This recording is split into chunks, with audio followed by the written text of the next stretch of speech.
परभणीतील पूर्णा तालुक्यातील श्री गुरु बुद्धी स्वामी मठ येथे विद्या कुर्हे हिने 5 नोव्हेंबर रोजी रांगोळीतून लिंगायत धर्म संस्थापक महात्मा बसवेश्वर यांची प्रतिमा साकारली।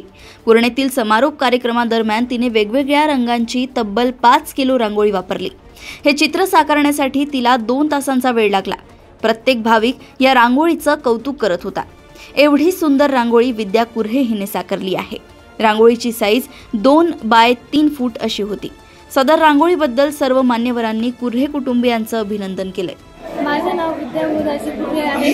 आज गाभाऱ्याची समाप्ती होती, याबद्दल मी बसवेश्वर महाराजांचा रांगोळ काढलेली आहे। त्यासाठी मला 1-1 किलोचे काही कलर लागले आणि रांगोळ काढण्यासाठी 1 तास लागला।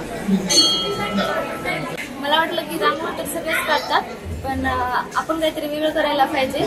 महात्मा बसवेश्वर हे धर्माचे संस्थापक आहेत, म्हणून मी त्यांची रांगोळ काढली।